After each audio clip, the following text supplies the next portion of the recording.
आज का जो हमारा टॉपिक है वो है इलेक्ट्रोफिलिक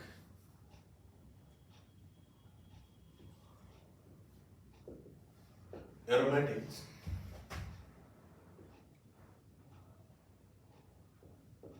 सब्स्टिट्यूशन रिएक्शन।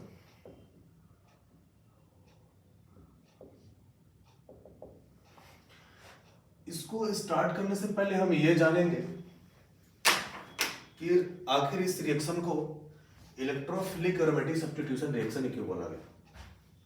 मतलब इस रिएक्शन का मतलब क्या है।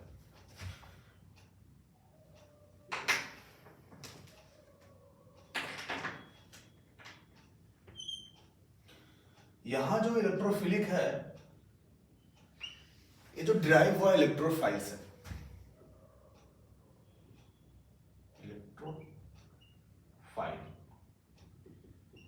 इलेक्ट्रोफाइल का मीनिंग क्या होगा। इलेक्ट्रो मीन्स इलेक्ट्रॉन,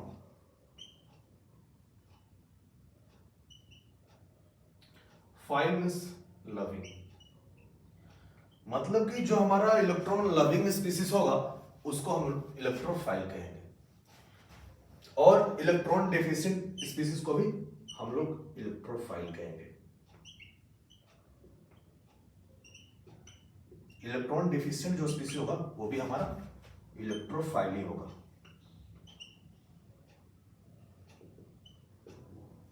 यहां पे सब्स्टिट्यूशन का मतलब क्या है। मतलब कि सब्स्टिट्यूशन को हम लोग इलेक्ट्रोफिलिक से रिलेट कर सकते हैं। मतलब कि इलेक्ट्रोफिलिक सब्स्टिट्यूशन मतलब कि यहां पे जो सब्स्टिट्यूशन हो रहा है वो इलेक्ट्रोफाइल का सब्स्टिट्यूशन हो रहा है। मतलब कि एक इलेक्ट्रोफाइल जो है दूसरे इलेक्ट्रोफाइल को सब्स्टिट्यूट कर रहा है। यहां पे जो एरोमेटिक का मतलब क्या है कि मतलब जो इलेक्ट्रोफिलिक सब्स्टिट्यूशन हो रहा है वो एरोमेटिक कंपाउंड पे हो रहा है, इसीलिए इस रिएक्शन को इलेक्ट्रोफिलिक एरोमेटिक सब्स्टिट्यूशन रिएक्शन कहते हैं। तो एरोमेटिक कंपाउंड में क्या हो सकता है, बेंजीन हो सकता है,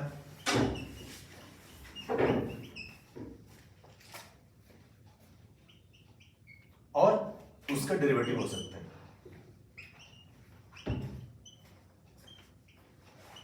मतलब कि ये जो रिएक्शन है वो बेंजीन और उसके डेरिवेटिव के लिए है। तो लिख सकते हैं it is a characteristic reaction of benzene and it's derivatives. तो हम इसका जनरल रिएक्शन को देखते हैं। इसके जनरल रिएक्शन होते क्या हैं। ये बेंजीन का रिएक्शन है तो हम लोग जनरल रिएक्शन में बेंजीन लेंगे। तो बेंजीन ले लिए।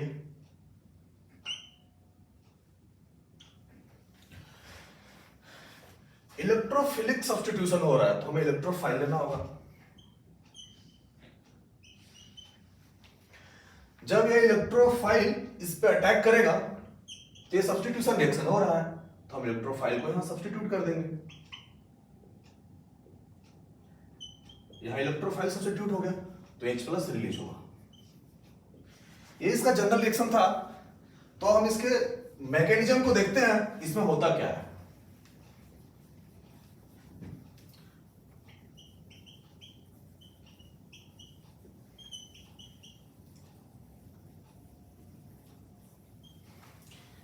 ये रिएक्शन था बेंजीन का तो बेंजीन ले लिए। इलेक्ट्रोफाइल है। इलेक्ट्रोफाइल का मतलब होता है इलेक्ट्रॉन डेफिशिएंट स्पीसीज और इलेक्ट्रॉन लविंग स्पीसीज। मतलब कि ये इलेक्ट्रोफाइल जो है इसको इलेक्ट्रॉन की कमी है। यहां जो बेंजीन है ये इसके पास बाई इलेक्ट्रॉन डेंसिटी है, उसकी वजह से ये न्यूक्लियोफाइल की तरह बिहेव करेगा। जब ये न्यूक्लियोफाइल होगा और ये इलेक्ट्रोफाइल है तो इलेक्ट्रोफाइल इस पे अटैक करेगा। जब इलेक्ट्रोफाइल इस पे अटैक कर रहा है लेकिन एरो हम सीधे अपोजिट डायरेक्शन में दिखा रहे हैं, इसका मतलब क्या है कि हम लोग हमेशा फ्लो ऑफ इलेक्ट्रॉन को हाई डेंसिटी से लो डेंसिटी दिखाते हैं, इसलिए इलेक्ट्रोफाइल यहां अटैक करने के बावजूद भी हमने एरो को इस डायरेक्शन में दिखाया। तो जब इलेक्ट्रोफाइल यहां पे अटैक करेगा तो क्या होगा हम देखते हैं।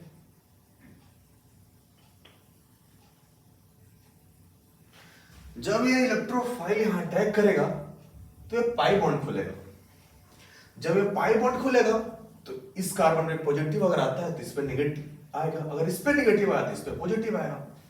तो जहां पे नेगेटिव आएगा वहां इलेक्ट्रोफाइल सब्स्टिट्यूट हो जाएगा। तो मान लो नेगेटिव यहां पे आता है तो इलेक्ट्रोफाइल यहां सब्स्टिट्यूट हो जाता है। अगर इलेक्ट्रोफाइल यहां सब्स्टिट्यूट हो रहा है तो इस नेबरिंग कार्बन पे कार्बोकैटायन जनरेट हो जाएगा। इस स्टेप में यह हो रहा है कि बेंजीन रिंग जो है अपनी एरोमेटिसिटी को लॉस करके कार्बोकैटायन जनरेट कर रहा है, जो कि फेवरेबल स्टेप नहीं है। इसलिए ये स्टेप वेरी स्लो होगा क्योंकि ये स्टेबिलिटी टू अनस्टेबिलिटी जा रहा है। तो जो स्लो स्टेप होता है उसे हम आरडीएस स्टेप कहते हैं। और यहां पे इस कार्बन और इलेक्ट्रोफाइल के बीच जो नया बॉन्ड बना है वो सिग्मा बॉन्ड बना है, इसलिए हम इसको सिग्मा कॉम्प्लेक्स कहेंगे। और बेंजीन रिंग को हम लोग एरिन के नाम से जानते हैं, इसलिए उसके आयन को एरिनियम आयन कहेंगे।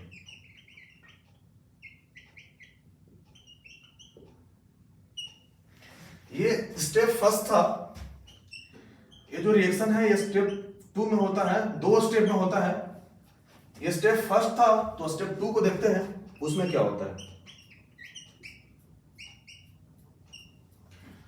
स्टेप 2 में यह होगा कि जो एरिनियम आयन का जो H+ है उसको बेस सब्सट्रैक्ट करेगा। क्यों बेस सब्सट्रैक्ट करेगा, इसका फायदा क्या होगा? तो इसका फायदा यह होगा कि जब इस हाइड्रोजन को बेस सब्सट्रैक्ट करेगा तो यहां पे नेगेटिव चार्ज जनरेट होगा। जब यहां नेगेटिव जनरेट होगा तो इसके पड़ोसी कार्बन पे पॉजिटिव चार्ज है, तो नेगेटिव पॉजिटिव यहां पे पाई बॉन्ड बना देगा और फाइनली हमारा एरोमेटिक कंपाउंड बन जाएगा। तो जब बेस इस हाइड्रोजन को सब्सट्रैक्ट करेगा तो क्या होगा हम देखते हैं।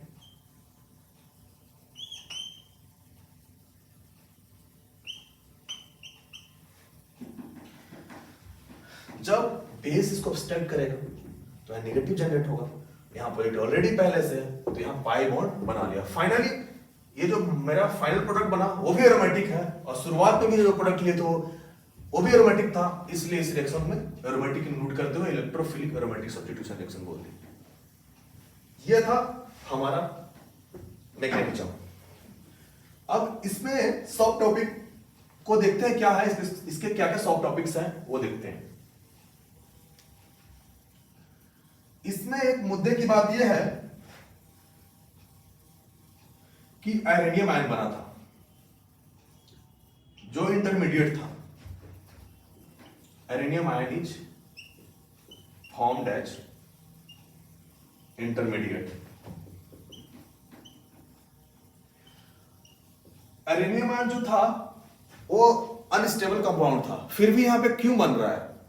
इसलिए बन रहा है कि जो इंटरमीडिएट है वो रेजोनेंस के द्वारा स्टेबलाइज हो रहा है।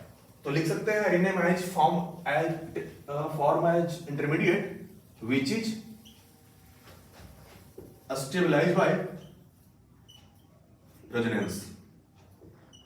क्वेश्चन हमारा यह था कि बेंजीन रिंग से एरेनियम आयन की ओर जा रहा था रिएक्शन। एरेनियम आयन के पास कार्बोकैटायन है जो स्टेबल नहीं है, तो फिर भी क्यों फॉर्म हो रहा है? क्योंकि रेजोनेंस हो रहा है इसमें। तो हम इसके रेजोनेटिंग स्ट्रक्चर को देखते हैं क्या होता है।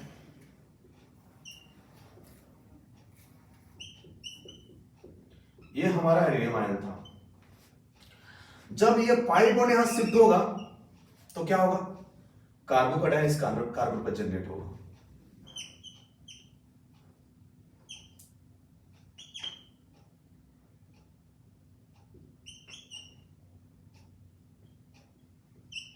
तो हमारा अगला जो रेजोनेटिंग स्ट्रक्चर होगा वो क्या होगा? जब ये पाई बॉन्ड यहां शिफ्ट होगा तो कार्बोकैटायन इस कार्बन पर जनरेट होगा।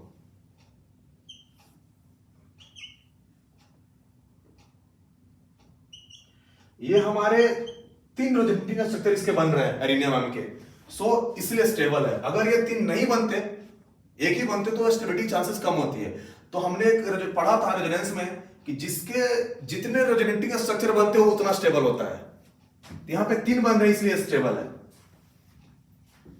तो हमारा जो नेक्स्ट टॉपिक है इसमें, तो इसके काइनेटिक्स को देखते हैं कि इसमें होता क्या है। तो इससे काइनेटिक्स को देखते हैं।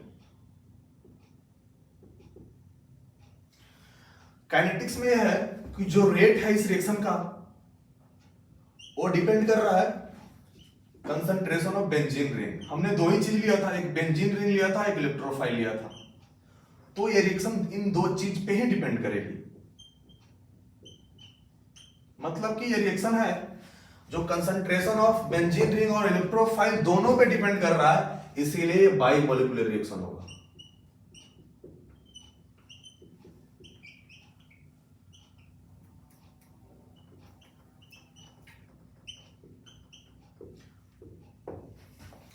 ये इसका काइनेटिक्स था। तो हम इसके अब एनर्जेटिक्स की बात कर रहे हैं।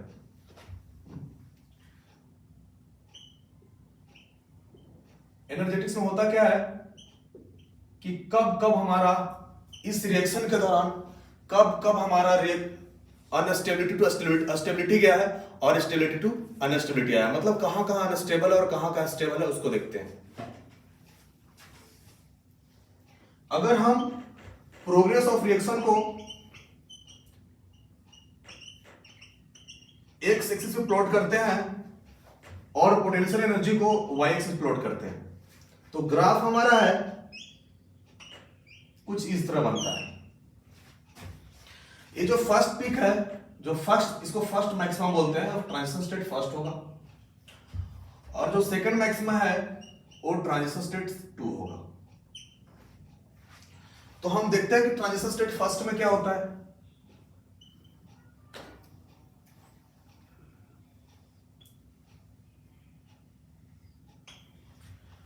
ट्रांजिशन स्टेट फर्स्ट में यह होता है कि जैसे ये हमारा बेंजीन रिंग था,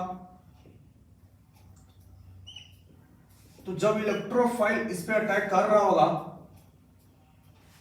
तो ये पाई बॉन्ड टूट रहा होगा।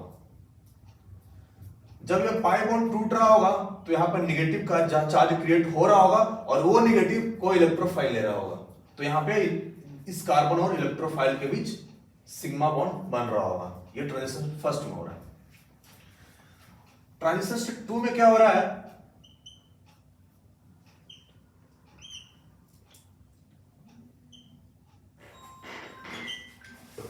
जैसे यहां पे ये हो रहा है कि इस कार्बन और हाइड्रोजन के बीच सिग्मा बॉन्ड बन चुका है और यहां पे हाइड्रोजन और इस कार्बन के बीच का जो सिग्मा बॉन्ड है टूट रहा है। जब ये टूटेगा तो यहां पाई बॉन्ड फिर से बन जाएगा।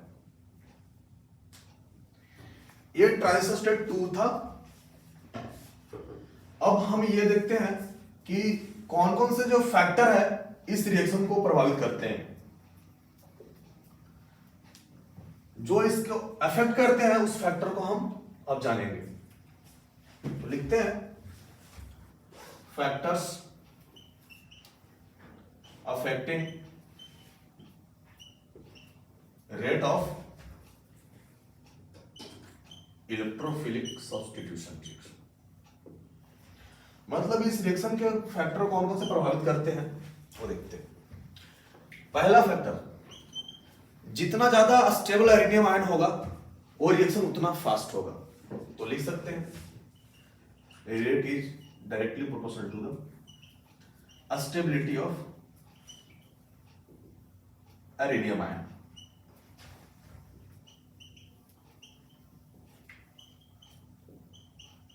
दूसरा जो फैक्टर होगा, अगर बेंजीन रिंग पे इलेक्ट्रॉन रिलीजिंग ग्रुप लगा हुआ है तो वो रेट ऑफ रिएक्शन को बढ़ाएगा। क्यों बढ़ाएगा वो देखते हैं।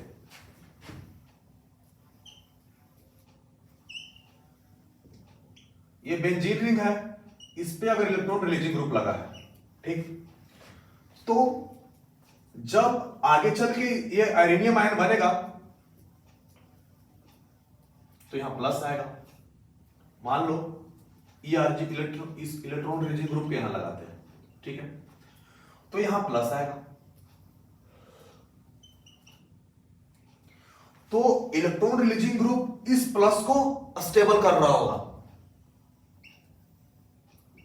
इस प्लस को स्टेबल कर रहा होगा, इसीलिए इलेक्ट्रॉन डेंसिटी इस प्लस को स्टेबल जब कर रहा होगा तो ये जो आयन है वो ज्यादा स्टेबल बन रहा होगा, क्योंकि इस प्लस को यहां से इलेक्ट्रॉन डेंसिटी मिलेगा।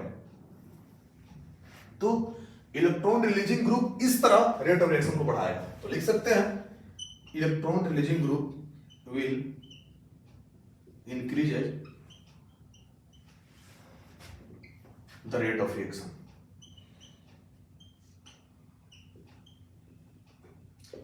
इन दो फैक्टर का यूज करते हुए अगर हम जनरल ऑर्डर लिखना चाहें तो जनरल ऑर्डर कुछ इस तरह होगा,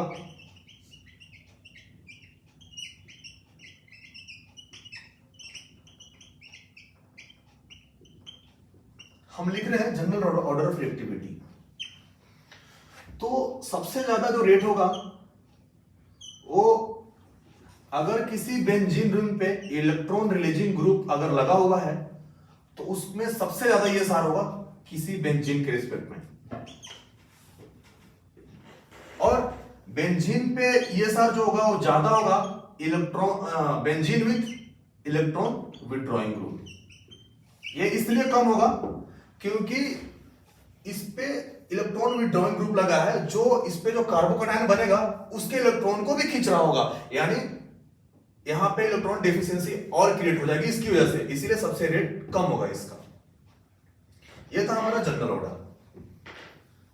अब हम नया टर्म इंट्रोड्यूस करना चाहेंगे, उस टर्म का नाम है activating group.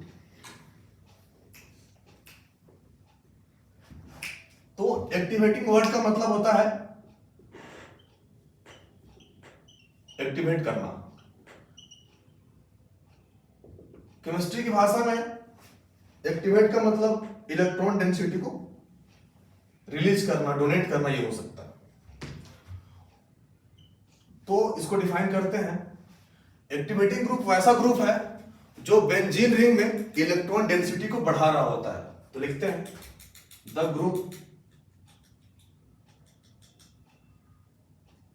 which increases the electron density to the benzene ring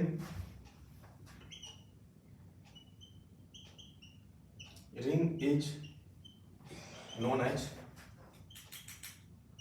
activating group। मतलब कि जो हमारा एक्टिवेटिंग ग्रुप वैसा ग्रुप है जो बेंजीन रिंग में इलेक्ट्रॉन डेंसिटी को बढ़ा रहा होगा। तो हमने ये पढ़ा था कि अगर किसी बेंजीन पे अगर इलेक्ट्रॉन रिलीजिंग ग्रुप लगा हुआ है या फिर इलेक्ट्रॉन डेंसिटी को बढ़ाने वाला ग्रुप लगा हुआ है तो उसमें रेट ऑफ रिएक्शन होगा जो नॉर्मल बेंजीन के रिस्पेक्ट में, नॉर्मल बेंजीन के रिस्पेक्ट से ज्यादा होगा। तो लिख सकते हैं benzene with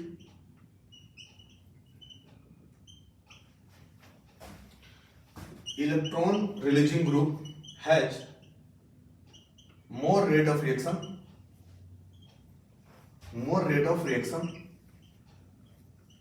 than benzene। Point बिल्कुल क्लियर है। तो एक्टिवेटिंग ग्रुप में हमने एक्टिवेटिंग ग्रुप को डिफाइन तो कर दिया, पर इसके एग्जांपल क्या क्या हो सकते हैं वो देखते हैं। पहला, जो प्लस M ग्रुप है और जो प्लस I ग्रुप है वो इलेक्ट्रॉन डेंसिटी को बढ़ा सकता है। तो एग्जांपल हो जाए, कितना मिनट हो गया?